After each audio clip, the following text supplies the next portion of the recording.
Minutes of wall-to-wall photography, including photo news, tips, and your photography questions in real time, with answers from your host, Olympus Visionary Joe Edelman. Hey gang, it's Wednesday. It must be time for our weekly photography chat. Thank you for joining me for another live YouTube edition of TOGCHAT. So as you know, my mission is to help photographers like you develop a better understanding of the hows and whys behind great photography. Keep that in mind as we chat tonight. Before we get going, please take a moment, tell your photography friends that we are streaming live on YouTube right now.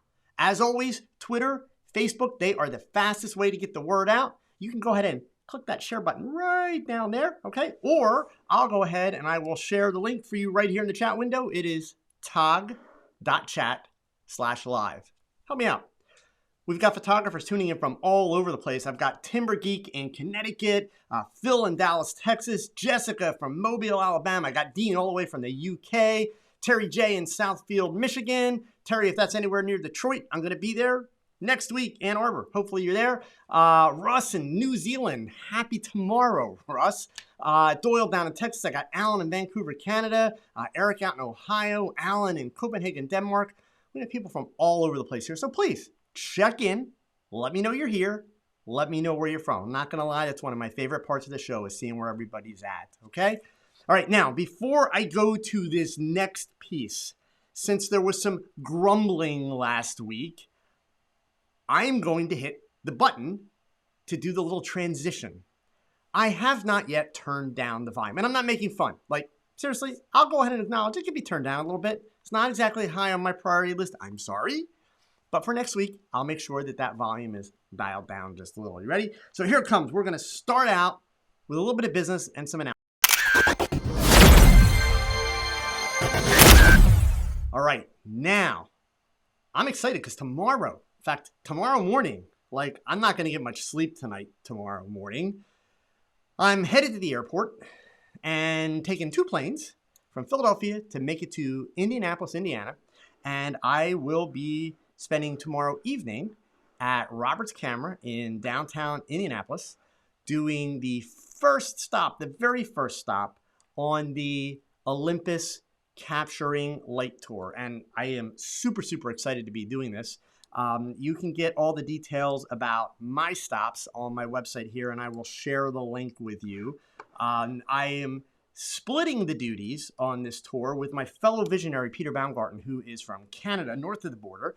He's going to be doing most of the stores up north, and he'll also be doing, I think, Denver and I want to say Seattle, Washington, if I'm not mistaken.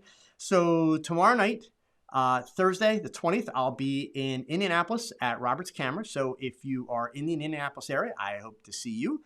And Friday night, I will be back on the East Coast in Boston at Hunt's Photo and Video. You guys have heard me talk about Hunt's a lot.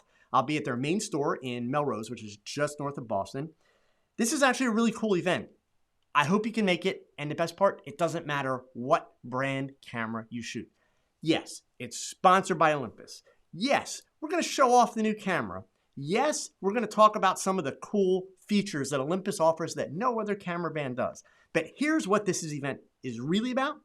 It's about creativity. It's about stepping outside your box. It's also about Olympus really supporting the photography community and not just selling cameras.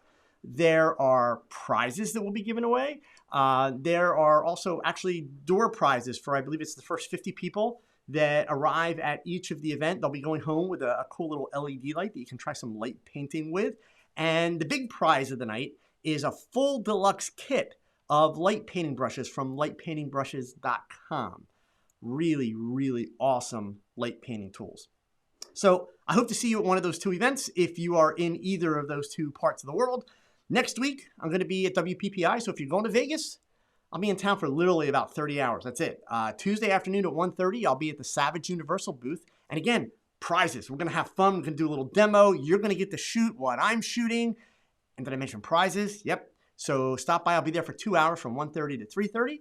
And then Wednesday morning, if you're attending the educational portion of the WPPI conference, I'll be doing a masterclass all about fashion portraiture. And it's going to be everything from like soup to nuts. We are going to be doing, where do the ideas come from? How do we translate those ideas? How do we plan the shoots? How do we execute the shoots? How do we do the lighting? How do we create the crazy outfits? And where do we find the props? All that kind of stuff. So it's going to be A to Z, the whole process. And then next week, I pick up with the Capturing Light Tour again from Olympus and 2 new cities right after Vegas. I'll be flying out of Vegas and I'll be coming east to Arlington, Virginia at District Camera. That's next Thursday evening. And then I get a day off to travel to Michigan. And Saturday afternoon, I'll be at the Camera Mall in Ann Arbor, Michigan. So I hope to see you at one of these events. And then the following week, if you're down south in Florida, I'm the keynote speaker and I'll be doing 4 other presentations at the Florida Camera Club Council event that happens in Fort Myers. Great group of people, great event. Hope to see as many of you as possible over the next couple weeks. And just to tip you off, I don't have all the details yet, but I can tell you this, it's a fact. In April, I'm going to scoot ahead. It has been confirmed. I will be at Shutterfest this year. Both days, I will be doing a lunch and learn, kind of like I did last year, and a photo walk, and I'll be doing booth demos at the Olympus booth. And by the way, I want you guys to notice, if you can make it to Allentown, Pennsylvania, April 11th and 12th, I've got a 2-day portrait and studio lighting intensive at my studio. 7 people is all that's allowed to attend this event. So it's a lot of hands-on, one-on-one shooting. And then the very following weekend, right after Shutterfest, it's a 2-day fashion portraiture experience. This fashion portrait experience is a portfolio building workshop, meaning you will go home with images that are exclusive to you. You'll be creating your own beauty shots with me as your mentor and assistant at this workshop. So check that information out. I will go ahead and I will put the link here in the chat window for, and actually, did I already put that in there? I did, but I'm going to put it in again just so that you guys have that. Chuck Johnson, you did see Mike's camera in Sacramento, and yes, that's going to be Mead. In fact, here, I don't want to quote the date wrong. It's after I come back from WPPI week. So March 12th, that's a Thursday. So it's like the next 3 Thursday and Fridays I'm doing these events. Okay. So, yeah, I'll be flying in, and that's like a really kind of crazy trip. I'm like flying in and flying right out again, but doing the event in between, looking forward to it. By that time I will have done 4 or 5 of them. So I'll have it down to a science. I really am excited about the event. It's going to be a lot of fun. It's not my usual kind of Olympus event that I do. I get to do a lot of fun kind of creative stuff and really just kind of giving people ideas about how to really use your cameras to their maximum potential. Commodore, Charlotte, thank you. I will be back in Charlotte. In fact, on my schedule right here, if we scroll all the way down to August 8th, I'll be speaking that weekend at the Carolina Photo Expo. If you've never attended the Carolina Photo Expo, this will be it's my 2nd or 3rd time there. Awesome program. Great educational track. Really great trade show that they do. Make sure you check it out. So I'll hope to see you there. Okay? All right. Here comes that loud sound again, right? Transition. Let's get into the stuff that everybody is here for.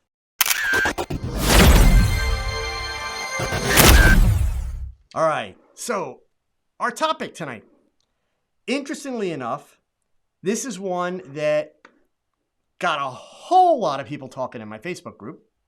This is one that it seems every time it comes up as a subject, it's almost like debating camera brands. Which one's better? Which one does this better than that one? People are like on either side of the fence, and the mentality is it's right or it's wrong. Well, in the last, I guess, week and a half, 2 weeks, the website F-Stoppers, one of the big photo blogs, they ran 2 articles, which I'll share the links for those in a few moments, and I'll reference them a little bit more. But they ran 2 articles about working with models. The articles were actually fairly reasonable in the way that they were penned and in the opinions that they offered. The first one being a little bit more generic, and it was clearly meant to be a little bit thought-provoking. And again, I will share the links. The second one was kind of a little bit of pushback at the photography world over the comments in response to the first one. And not to tip my hand, but the second article, which I believe came out yesterday, maybe if I'm not mistaken, or the day before, that article, pretty spot on, sorry to say. So I'm going to talk a little bit about working with models. Those articles that I'm referencing were specifically about TFP and trades, and I'll get to that. But I think if we're going to have a decent discussion about the subject, we need to back things up a little bit. So grab your popcorn, get a drink. Let me be very clear. I'm going to keep it real. And actually, let me be full disclosure. You'll see my eyes. I'm going to read the very, very beginning because my goal today was to actually write this as an article so that I could also post it on my blog, which I occasionally do. Unfortunately, as sometimes happens, my day went sideways. I had to sit in on a marketing call, and that took up more time than I thought it would. And of course, I still have to pack for tomorrow, yada, yada, yada. Those are my excuses. So I've got the beginning written, and I want to read it because it kind of sets everything up. But then you're going to hear it from the heart. Nothing scripted, nothing planned, nothing prepared. Okay? And if you have questions about working with models, if you have frustrations or struggles, go ahead and type them in. But please listen close to what I'm going to start with, okay? I do want to keep it real. And look, anytime I keep it real, that means that some of you will not like what I have to say. Some of you will like what I have to say, and others are simply just going to disagree with what I have to say. So here's my hope. My hope is that you will consider what I have to say. Now, I'll make a deal with you. I'm going to leave the chat running, but I am going to ask you politely that you hold your comments until I'm finished. And then I will gladly answer questions and I will entertain opposing points of view. You have my word. But I'm going to ask you to listen, not type, and to consider what I have to say. So as I mentioned, recently, the Photoblog Stoppers ran the 2 articles about TFP and basically kind of debating or really starting the big debate in the comments and on Facebook about who should pay. And needless to say, those comments, people lit up, especially like when the articles got shared on Facebook. Some of the Facebook threads were just absolutely brutal with people debating over, who is more valuable, the model or the photographer, and what should the terms be. And well, you can imagine, like, the list just goes on and on and on. And it's kind of the same arguments we hear over and over and over again. So if you'll humor me for just a few minutes, what I'd like to do is kind of step back and take the conversation up to the 50,000 foot level, right? And instead of getting down in the weeds and debating the different sides for a minute, let's step back and let's try and look at the big picture, and then we'll go from there. So the fact is, and this is something that you all need to understand, this is not actually a conversation about photography. That's not what we need to be talking about here. It's actually a review of how business works. That is what is at the core of this debate, these arguments, and these discussions. Now, the key word in that statement that I just made was business, which ironically does not apply to the overwhelming majority of the people who have strong opinions and get involved in this debate. Just saying. So for those of you that may not know, let's catch up a little bit. TFP, it stands for time for prints. Now, ironically, in today's world, prints rarely ever exchange hands. You'll even still hear some people saying TFCD, even though I don't remember the last time I saw a CD. It's been like years, okay? So the concept is, it's very simple. 2 people agree to collaborate, to create something, and the idea is that they both walk away with the results of this creative endeavor, and they both have permission of the other to be able to use the resulting material to their benefit, right? Now, if you think about that for a second, obviously there should have been some conversation, maybe negotiation over exactly how those materials can be used to one's benefit, but that would be in any conversation, any negotiation, any agreement, right? So that's kind of a given. That has nothing to do with photography yet. Now, I want you to notice that I left out two very important words when I described TFP. I left out the word model and I left out the word photographer. I did it because it's important for you to understand, all of you, please. TFP, I see somebody just typed in Adam, time for photos now. You know what? It doesn't matter what it is. Here's the point, right? It is not something that is exclusive to the photography world. Collaborations, bartering, they've been used in life and business literally for centuries. This is not a new concept. This is not a photography exclusive thing. Pretty much throughout my adult life, especially when I was running my business, and I will still do it today. I love the concept of bartering, which is essentially a TFP. You give me something, I give you something. We both win. Anytime that I can save money by bartering or collaborating, I'm in. Absolutely. So while we're examining some of these definitions and trying to make sure that everybody's on the same page as to what this stuff really is, let's also review those two words, model and photographer. Now, according to Webster's Dictionary, a model is, and I quote, a person or thing that serves as a pattern for an artist, especially one who poses for an artist. Notice that Webster's doesn't even get into the idea that a photographer is involved, and they definitely do not talk about money, right?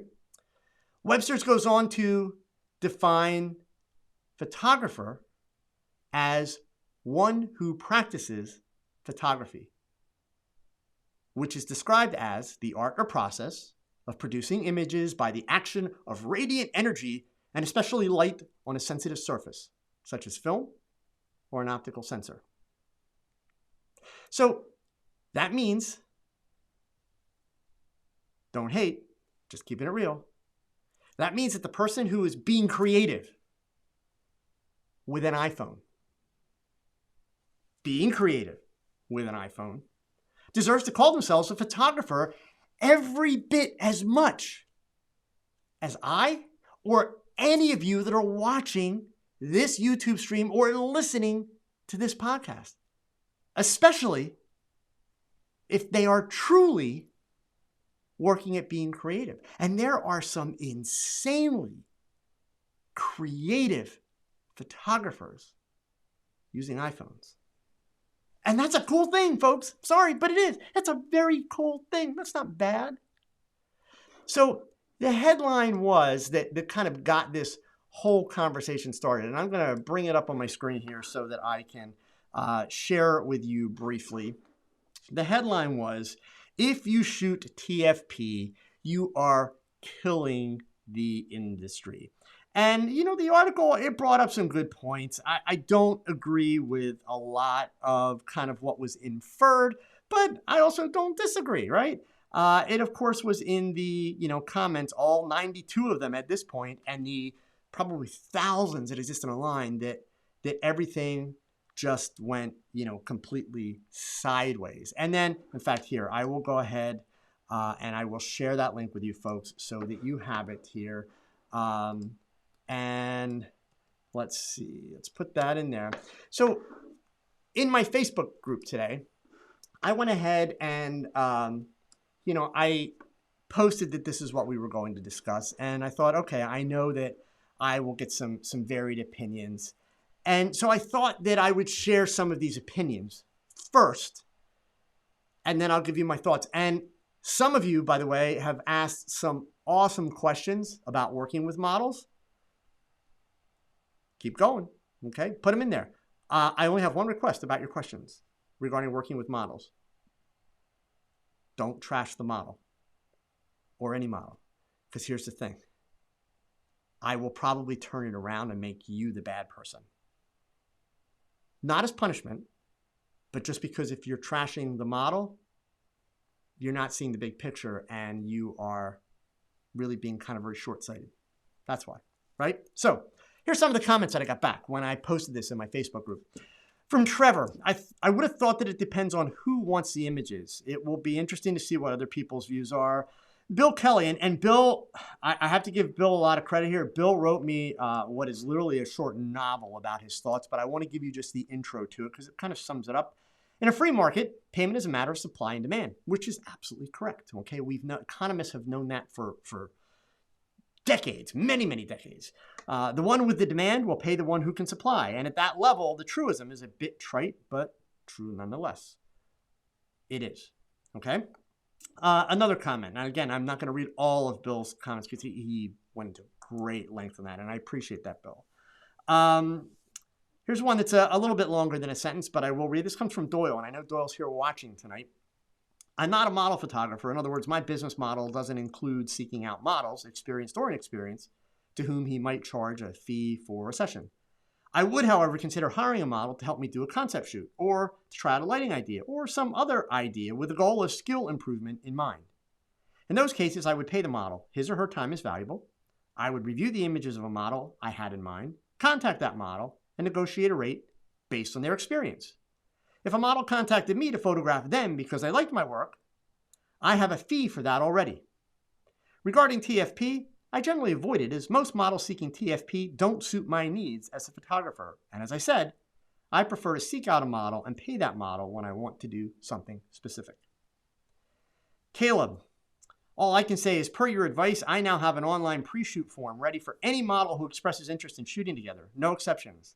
Since I started doing that, I've had only one completely unexplained no-show in the last 20 or so shoots that I've done. Told you guys, it works, okay?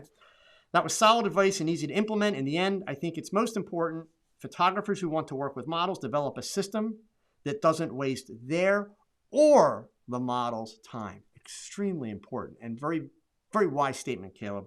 After all, time is the only thing that you can't make more of.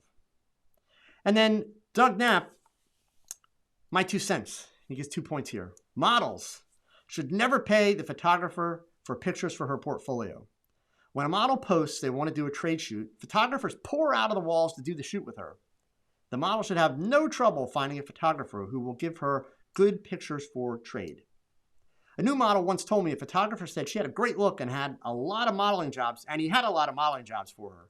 He would take professional portfolio for her for $1,200. He advised her that she should tell the photographer that she would pay him 50% of the fees until from each of the jobs that she got until that target of $1,200 was paid back. And of course, she never heard from the guy again. So these comments, while very polite, are also very common with what has been said, what people have been posting. Unfortunately, it's the internet. A lot of people have been posting rather nasty statements, really rather inappropriate statements. So here it is. Here is the way that I'm going to encourage you. So remember, I asked you to please consider what I have to say.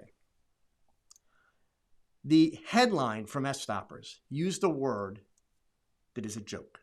Now, I'm not blaming F-Stoppers because most of the 92 people that commented are people that use this word routinely. So many of these models that people are bitching about use this word routinely. And it's kind of an oxymoron when it's used in this context. The word industry. This is not an industry. So first of all, there is no profession that is called model photographer. In fact, the newest article from F-Stoppers actually mentions that concept, and it's very true.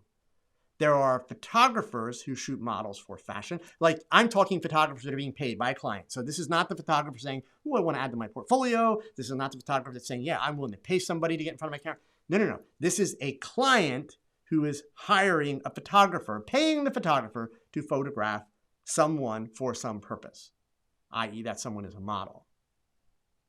So those photographers are not model photographers.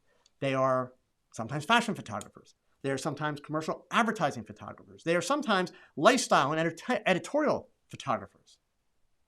And I could add to that list. But there's no such thing as a model photographer. If you look at the comments, the overwhelming majority of the comments on these articles, overwhelming, I'm talking probably like 98 to 99%, are from men. Shocker. And the bitching that happens on the other side of the fence comes from young women. Young meaning under 25, under 30. I don't mean this as an insulting way, but the point being maybe a little bit naive in terms of life experiences. So they see other girls and other women on Facebook and Instagram talking about, yeah, this industry, I'm this in this industry and this in this industry and this, and I've been published in this magazine, which is just some online magazine, and I've been published in this print magazine, which is like Babes with Tats. It's like, that's not an industry. The industry that involves modeling has to do with marketing, and those models are signed with modeling agencies. You don't see these girls that walk around dropping that industry term all the time. You don't see them in fashion magazines, the real ones. Vogue, Glamour, Elle, Harper's. No.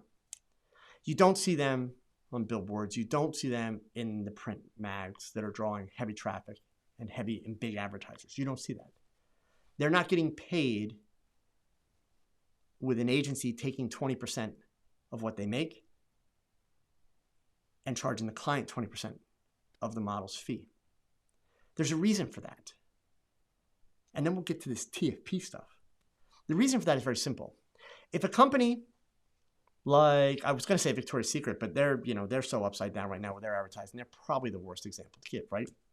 So let's say Macy's, right? Macy's is about to shoot their next catalog. So they've got makeup artists, stylists hired. They have got to print X, number of thousands of catalogs, and there's going to be print ads and all this stuff. And they get all this scheduled to happen on such and such a day. Now, on that day, the studio rentals are being paid for, the digital assistants are being paid for, the stylists, the grips, everybody gets paid because they show up to do the job. So do we really think that given that cost, just start to imagine what that costs. Do we really think that given that cost, that the marketing team at Macy's or any other company, you can insert any name you want there. Do we really think that they're going to say to somebody, maybe even an intern, hey, Instagram, find me 6 really awesome models. Now, let's just say that they were actually crazy enough to do that.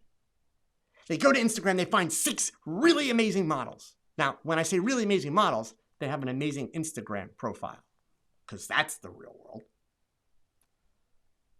What happens? What's the one thing that even people have typed it here in the chat window tonight?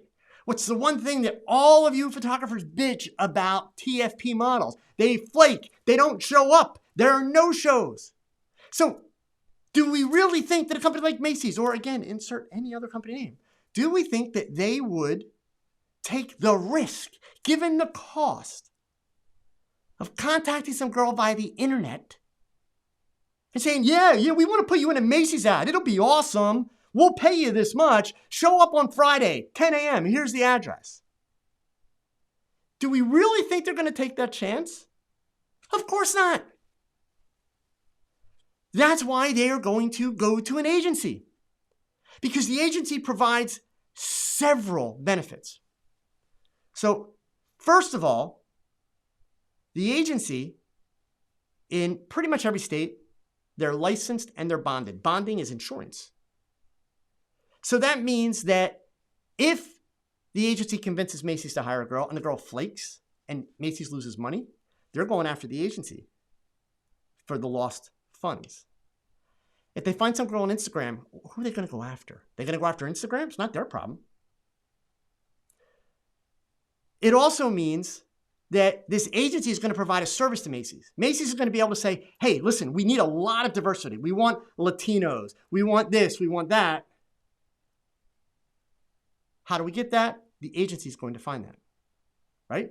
That's the idea. So this is why we pay an agency. For the model, why does the model go through an agency? The model uses an agency so that she knows when somebody says, be at this address, at this time on this day, to shoot a catalog, she knows that where she's going is safe. She knows that what she's being told she will do is what she's going to do, and that she doesn't have to worry about any of that craziness. And in fact, she will be instructed by her agency to not sign a modeling release. That's because she's already signed one. She's already signed one with the agency, and the agency will provide a release to the client upon payment. So the model's going to give up 20% of her fee to the agency, which sounds like a lot. And you could say it is a lot. But here's the thing, right? That 20%, she's also paying for service. She's paying for the service of making sure that the place she's going is safe, making sure that the job will be as described, and making sure that she indeed will get paid for the job. That's the industry, folks. All this TFP stuff is people who should be more invested in each other because they want to collaborate and they want to work together to create something.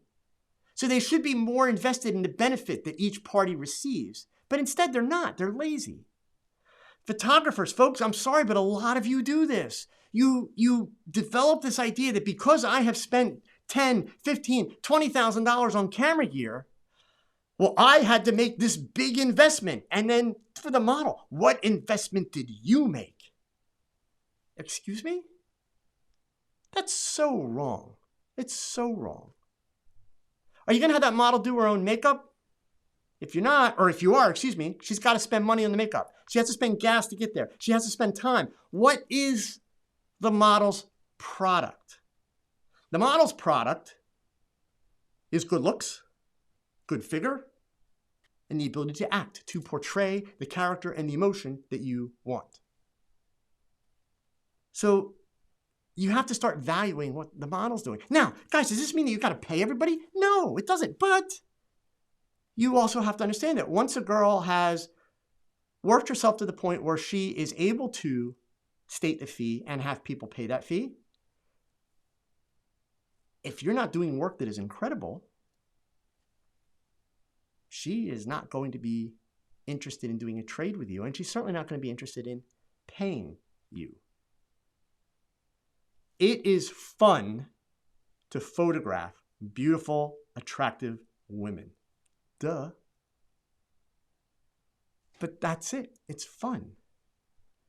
And you've got to be honest with yourself, gang, that any pretty girl who is interested in modeling learns very, very quickly that she does not need to pay to get good pictures. What she needs to do is she needs to learn to be smart enough to look at a photographer's work. And when I say photographer, I mean a person with a camera. It could be an iPhone.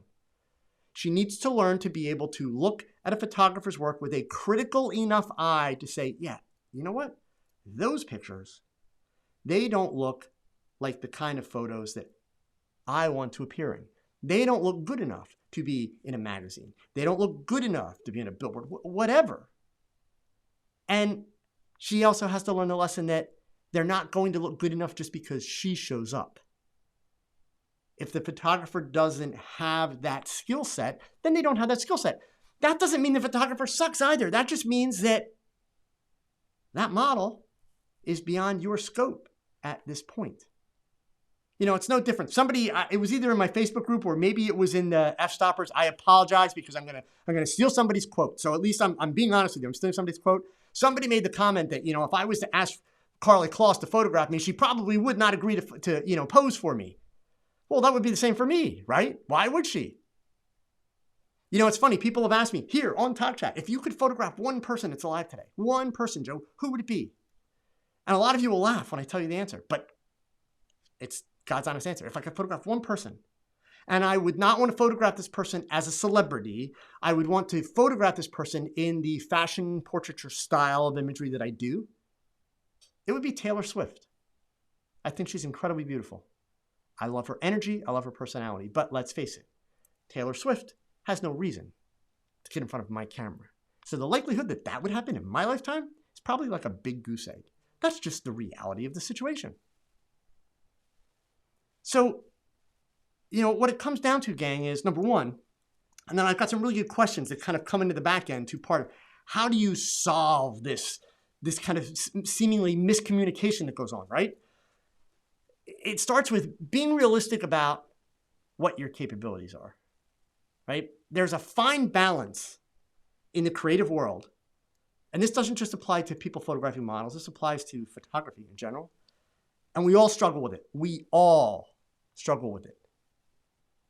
Every photographer I've ever met, really successful photographer, struggles with it. We pick up a camera for our own personal benefit. We shoot the things that we shoot, that we enjoy. It is oftentimes very hard to honestly evaluate our own work. It's very hard. It's taken me a lifetime to be able to evaluate my work. And I don't get it perfect all the time. But I also know what I'm not, and I know what I am. And I know where my lane is.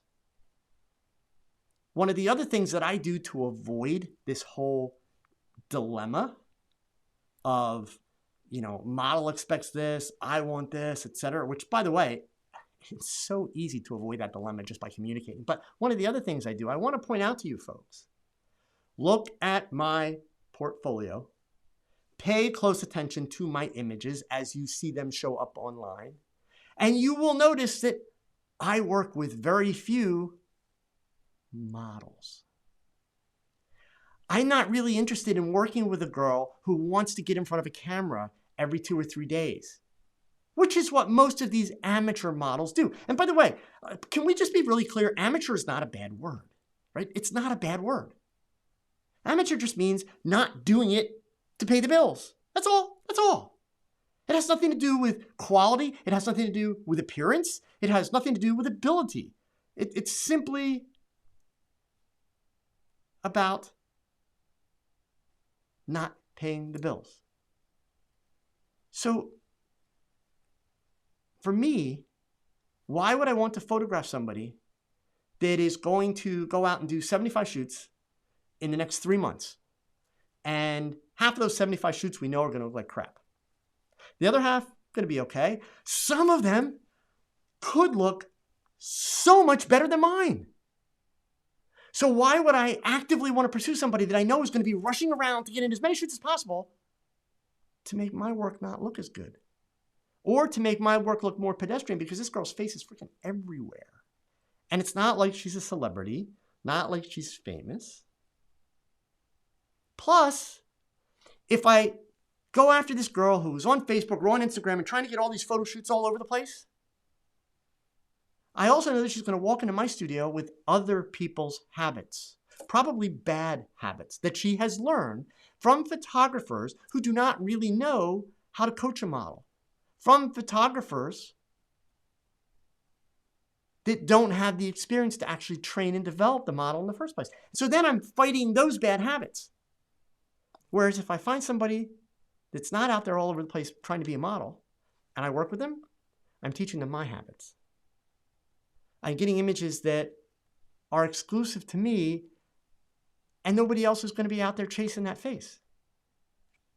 I've talked about this many, many times. I've given you that secret, but yet people are reluctant to try. Now, that requires that you actually have conversations with people. That requires that you actually talk to people about posing for you.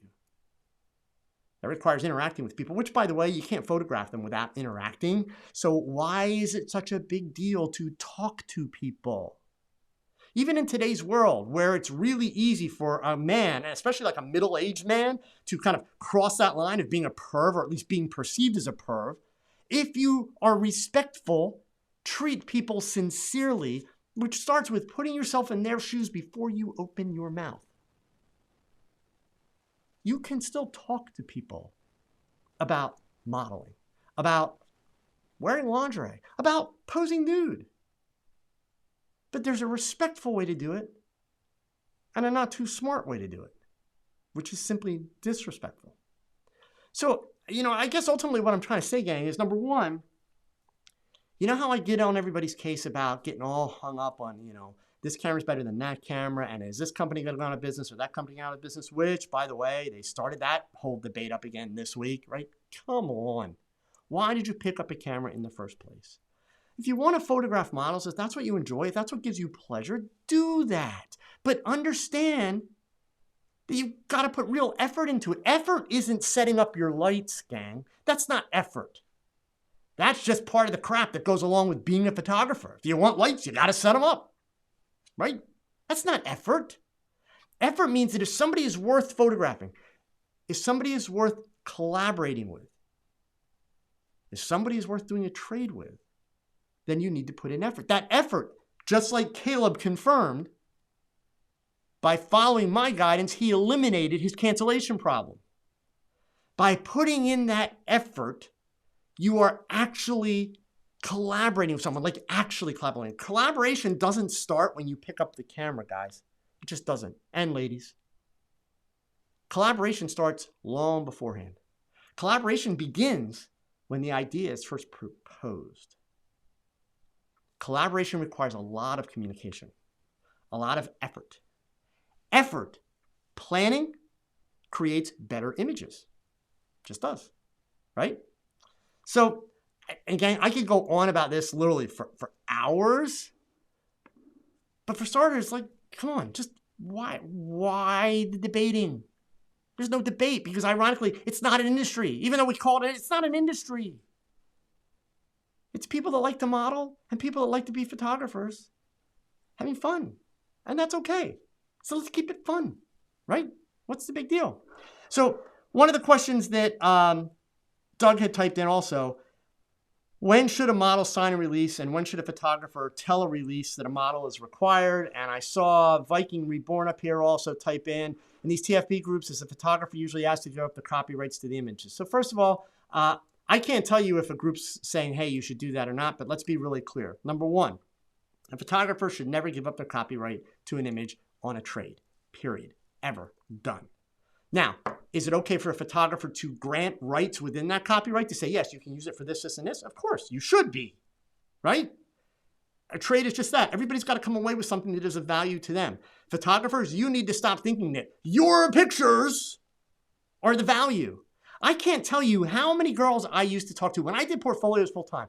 I can't tell you how many girls that I would talk to that had gone and done trade after trade after trade. And they were so frustrated because they had done 15 or 20 trades and they didn't have a single picture that they could use in their modeling portfolio. And it had nothing to do with quality. Some of them had awesome images, but they were the wrong pictures because they saw a photographer's portfolio and said, oh my God, that guy's work is great. And indeed, that guy produced great work with a chick half naked or in lingerie or in swimsuits. And she lives like in Idaho. They don't shoot lingerie and swimwear in Idaho. So she's not going to get signed by a modeling agency with lingerie and swimwear pictures. You know, it's even like here in Philadelphia. Well, I'm in Allentown, Pennsylvania, but when I did modeling portfolios, this is essentially still the Philadelphia advertising market, which is the fourth largest advertising market in the United States, and it's the largest medical advertising market in the United States. So if a young girl came to me over the age of 18 and pretty much under the age of 40, the most important picture, other than headshots, that I was going to do for her modeling portfolio, I was going to dress her either in a pair of scrubs, like a nurse, or put her in a lab coat, like a research assistant at a pharmaceutical company. Nobody comes to Philadelphia, and I say nobody, I mean companies, advertisers, come to Philadelphia to shoot swimwear or lingerie. So what's the point? Philadelphia is the largest medical advertising market in the US. If you don't have the medical image, you're selling yourself short in your portfolio. Because yes, you would think that when you go into a modeling agency, or better yet, when you go out to a casting, you would think that the people behind the desk could look at you and say, oh yeah, you know, if we put the girl's hair back in a ponytail and we put her in blue scrubs, she'll look perfect as a model. There's logic to that, right? I mean, that's kind of what the casting process is. But again, advertising is extremely expensive. Extremely expensive. If you've ever worked in the corporate world, you understand the concept of CYA. Cover your ass. The people behind the desk would much rather see a photograph that shows that girl as the nurse. So that number one, it connects with them and impresses them and says, oh my God, she's perfect. She's exactly what we wanted. And then they can take that photograph and show it to the boss. That's the CYA. So that the boss says, that's exactly what I had in mind. Hire her. Boom. That's CYA. Advertising is expensive. So the challenge that these young women have is they're trying to build portfolios because they want to go to modeling agencies in many cases, not every case, but in many cases. And yet the photographers are taking this 5'3" girl and dressing her up like a fashion model. Or they're putting her in lingerie or trying to do implied nudes. Guys, where did we come up with that name, implied nudes? If the chick's naked, she's naked. I don't care what we're covering. She's still naked. Just saying. Agencies don't want that. They simply don't want that. So part of the problem with this whole trade thing is that photographers, you're selfish. You think that you hold all the power. And because these are young women and they're frequently not as old and as smart about the world, they just agree to it. They put you up on a pedestal as a photographer. And then what you're not doing is you're not giving them things that are actually of use to them. And by the way, just because the girl says she wants the lingerie pictures and the bikini pictures, if she's also saying she wants to be signed by a modeling agency, you should be helping her and educating her. And folks, let me own this right now. I told you, some of you won't like everything I have to say. I'll give you full disclosure. I'm guilty years ago of the same things that I'm accusing you of. It's part of the learning process. I learned. I realized that I'm not helping people. I realized that I was taking pictures that I enjoyed, but it needed to go both ways. The equation had to have benefit. So, this stuff is not totally rocket science. We are all, as humans, very aware of kind of our reality. And we kind of create our own reality around us, right? We just do. The key to making these communities work, and when I say communities, I mean photographers, models, all of it. It's taking a step back and realizing we're not the only ones in it. And look at the bigger picture and realize that, if we help each other and if we're raising up everybody, everybody wins. Everybody benefits. That's the key. So the release thing, Doug, you should sign a release every time. Viking, you shouldn't be giving up your copyrights at all, but you should be giving permissions to, use the image. Okay. So, actually, Adam just made a comment here. Viking, the photographer has a Creative Commons copyright unless he registers it with the Copyright Office. It will give him the ability to create a lawsuit if the image is stolen. That's not entirely correct, Adam, but let's be really clear before we get into a debate. Folks, don't take your legal advice from some guy on YouTube. Do your research, okay? Or go pay an attorney. So you own the copyright, Adam. I own the copyright as soon as I press click. As soon as I have read the copyright law, the moment that the work is created, so it's still in the camera, I own the copyright. It's got nothing to do with Creative Commons. Creative Commons is a licensing which allows other people to use it under certain guidelines. I own the copyright the moment I create it. You are correct in the second part of your statement. If I register with the Copyright Office, pay the money, I then have the ability to create a lawsuit for damages. I don't have to register with the Copyright Office to create a lawsuit for, basically cease and desist, stop doing what you're doing, et cetera, okay? So you've got the gist, Adam, and again, I appreciate, the contribution. I just want to make sure that we're kind of getting it clear. Creative Commons is something that's a little bit different, and it has more to do with usage, kind of after the fact. The copyright is essentially created at the moment of creation, and that is the ownership, period, okay? So I want to just scroll back here. Eric, if somebody wants to work with me, hire me. There's a fee. If I ask someone on the street to pose, the offer is TFP. If I want or need a model, the deal is negotiated payment with the ability to purchase prints.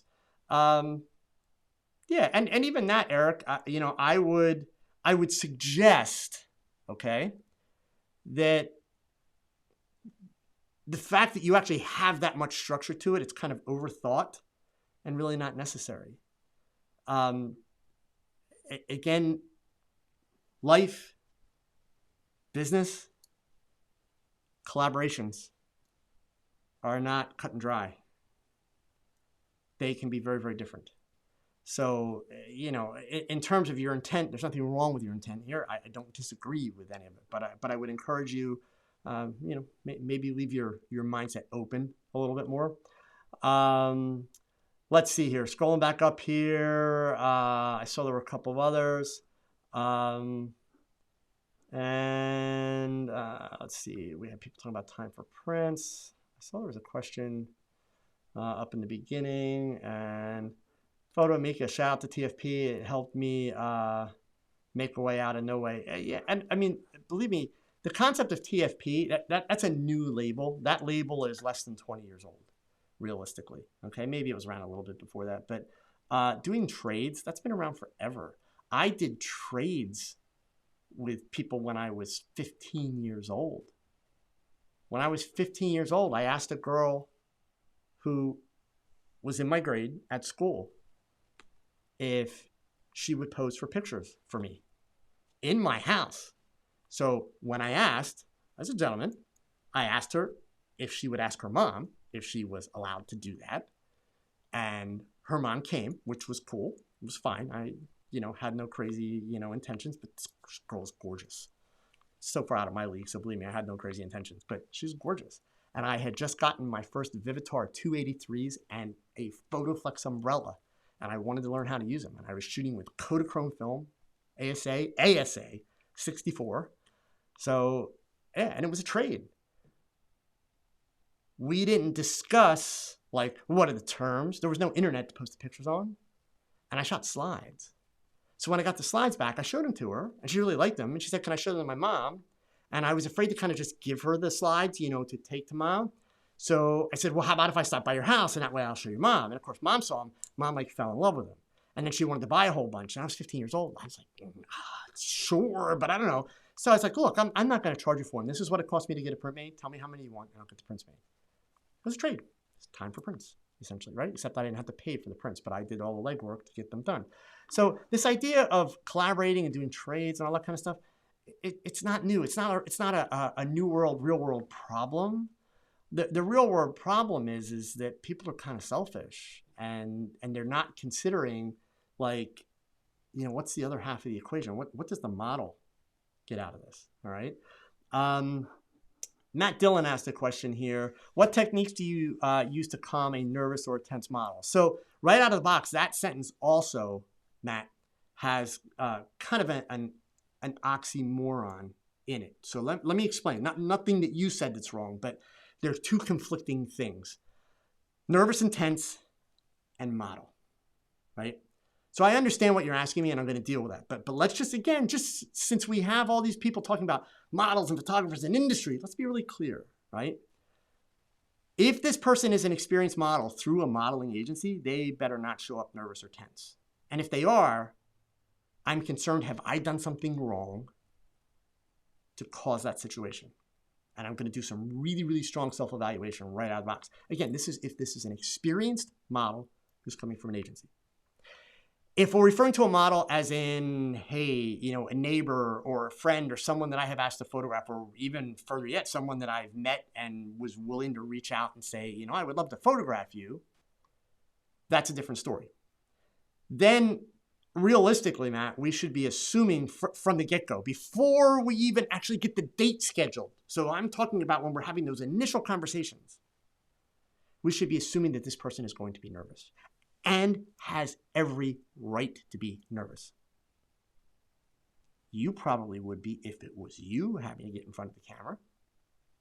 And that's actually the first thing that you do, Matt, in terms of what techniques do you use to calm a nervous or a tense model. Put yourself in their shoes. I mean, really make an effort, an emotional effort to put yourself in their shoes, to understand what might they be experiencing. Just because somebody kind of eager beaver says, yeah, I want to be a model and I want to do this and I want to do that. Okay, that's great. But any young woman, any young man who models, I don't care if they're wearing a winter ski parka or if they're doing an implied nude. Please remember, gang, they are putting themselves in a very vulnerable position and giving you power. putting themselves in front of your camera gives you the power to make them look good or to make them look bad. So this isn't even about, being inappropriate or any of that kind of stuff. This is just simply the act of getting in front of a camera is in many ways giving up power. That can be nerve-wracking. That can make a model nervous. So the first thing, Matt, that I find most photographers, especially new or young photographers, do that is a mistake is they pick up the camera too soon. They pick up the camera too soon, and then because they're not really familiar with the gear, they tend to be heads down the whole time. And God forbid, whatever you do, don't be that photographer that takes the first test shot, click, looks at the back, oh crap. That's not where you want to stay when you got somebody that's nervous in front of your camera, right? So, that's part of the reason why you want to make sure that you are, you've got your lighting nailed down in advance. You know exactly what you want to do in advance. You've got a plan in advance. So it's little things like that that actually go a long, long way. We talk about Peter Hurley a lot because Peter Hurley is known for his personality and his crazy phrases, but that's part of what it is. Like Peter Hurley takes a nervous person and he takes the attention off of them and puts it on himself, right? And that it strips away nerves, okay? So, Peter Hurley to a friend is, I'm sure, much calmer, much quieter to some degree than the Peter Hurley we see online. No different than if you were to meet me and have a conversation with me, just kind of, off topic, not at a photography event, not while I'm, Joe Edelman, the guy on YouTube, or Joe Edelman, the Olympus Visionary. It's a slightly different experience. So part of it is when you are holding that camera and you are working with that subject, you want to put the attention on you, believe it or not, in terms of their nerves, because that helps them relax. Okay.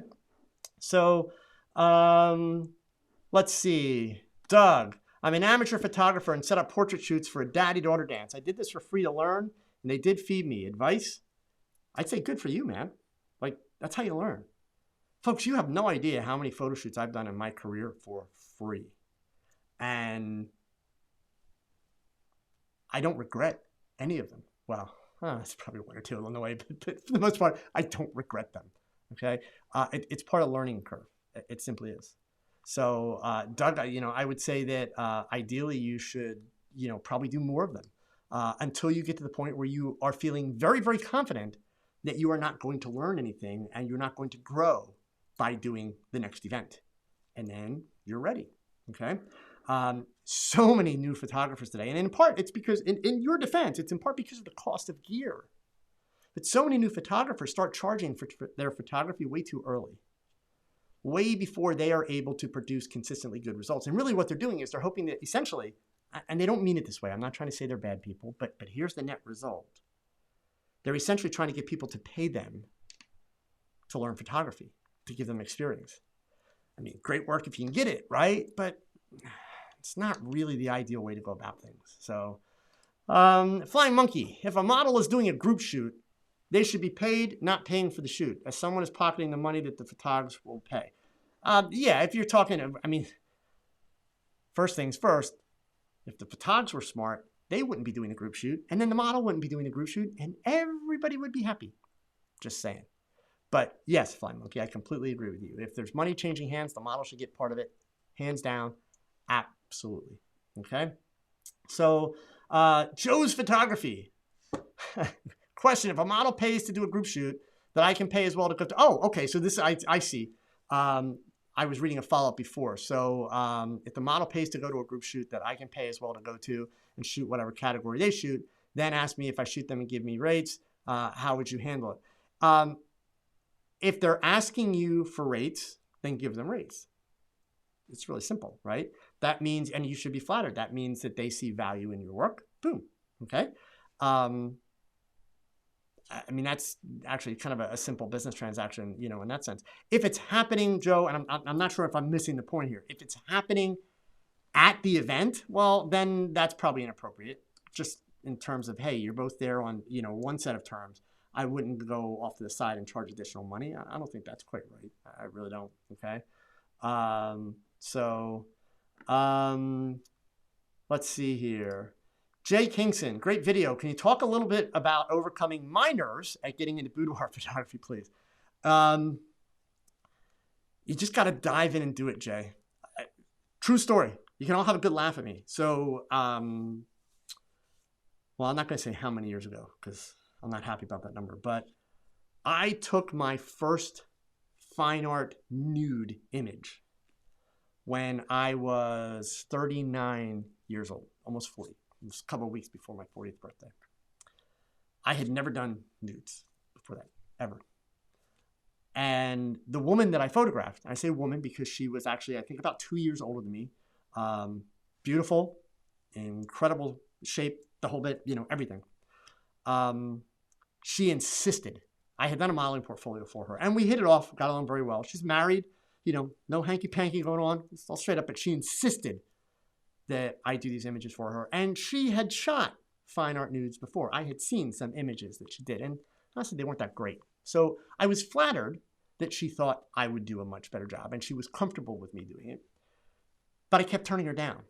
Honestly, I was scared to death to do it. I'm totally serious. Photographing a woman with clothes is so much easier than photographing a woman without clothes. If you have any respect for your subjects, it's so much easier. So I kept turning her down, and literally she pretty much bullied me into doing it. Jay, the day that I did the shoot, I wound up photographing her twice because the first time sucked horribly. My fault. Honestly, here I was almost 40 years old. I literally felt like a 12-year-old who was doing something he wasn't supposed to be doing, and like his mother was going to yell at him any minute. Like, it's just like, oh my gosh, she's freaking naked. Like, where do I look? What do I say? All these years of experience, all these years of working with models, doing catalog work and advertising work and fashion. Yeah, like I felt so ridiculous. I walked out of that shoot, beat myself up for about 3 days. Like, I am such an idiot. Like, how stupid that I'm about to turn 40 years old and I felt like a little kid. It was horrible. Thank God for me, for her, she was insistent. She didn't hate the pictures that we did, but she wanted to shoot again. And we did. And actually, they were awesome. Second time around with her was a lot easier because I at least knew what to expect. And I was prepared. And of course, I gave myself a really good pep talk beforehand. It was kind of the, get your head out of your butt and let's do what you do kind of thing, right? But honestly, the answer to your question there, Jay, is you have to just do it. You got to dive in and do it. The best thing I can tell you while you're trying to get over that hump, be extremely honest with people. Remember what I said before, put yourself in their shoes. Imagine if it were you. Which, that ought to scare the heck out. Like, if you're at least like me, I'm thinking, yeah, me, they're half naked, like on a bed. No, okay, so I'm just saying, put yourself in their shoes. It makes it a lot easier to connect and to, kind of have a sense of what is appropriate, what is not appropriate.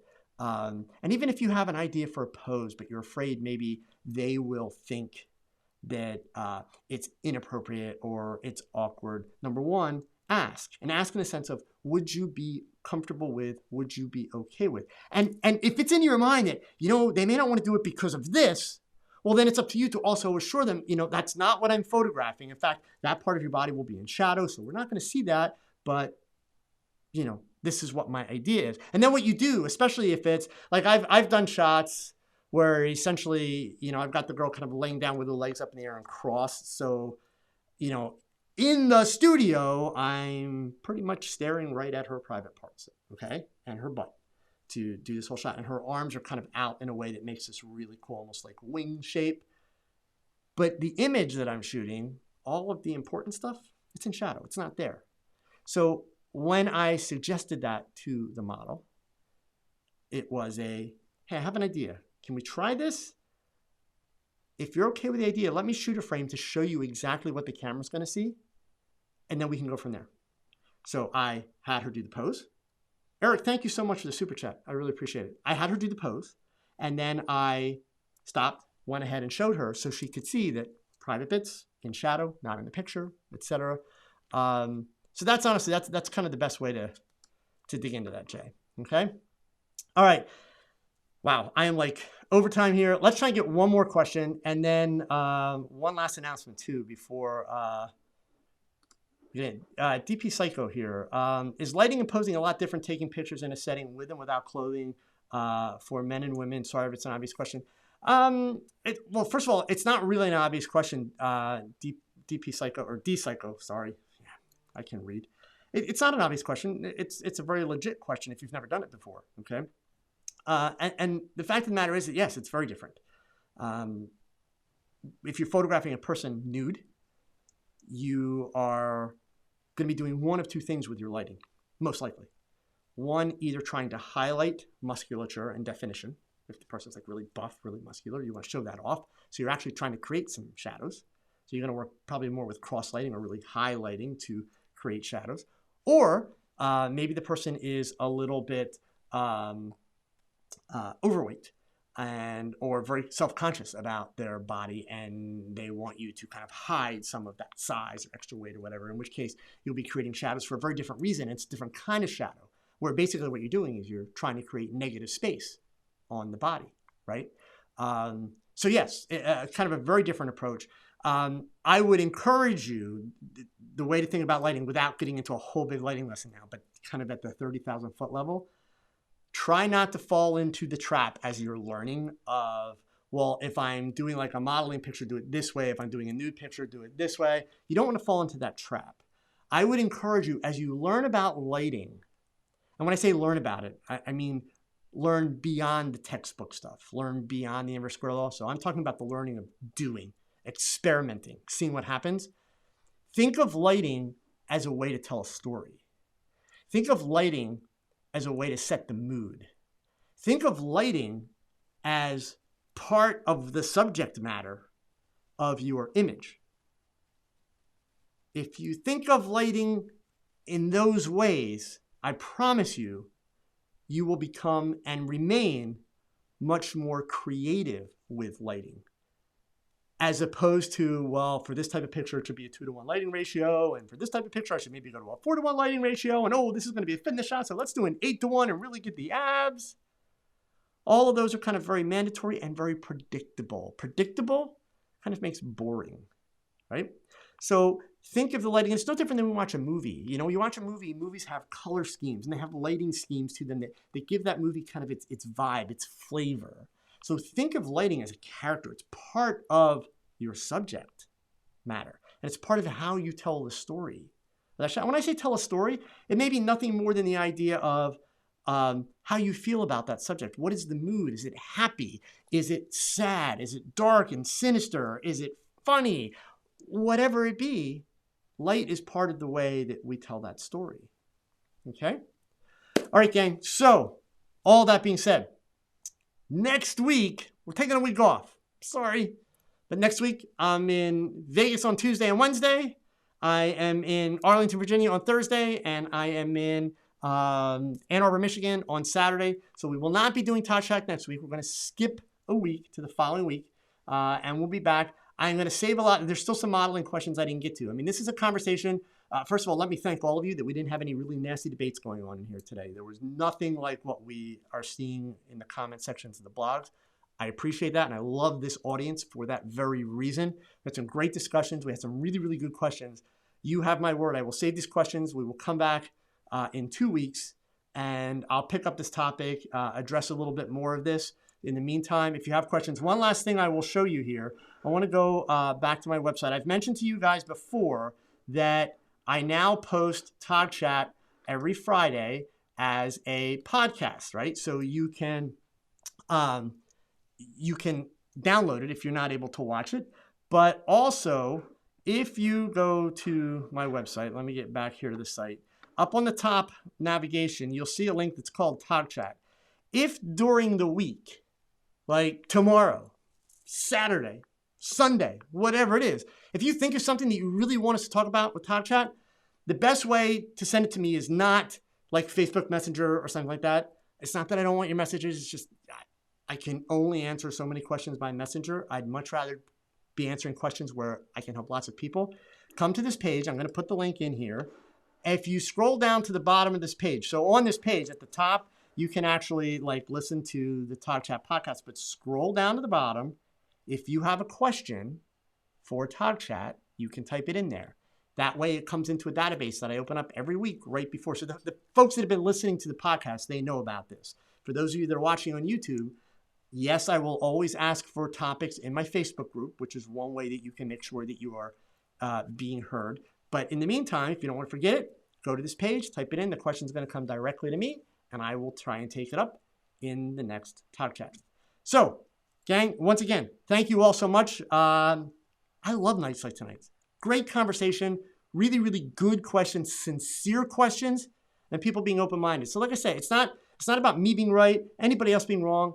I just hope that you'll consider kind of the approach that I've put out there today, because I sincerely think there's a lot more to be gained by all of us showing respect for both models and photographers and realizing that we all just do better.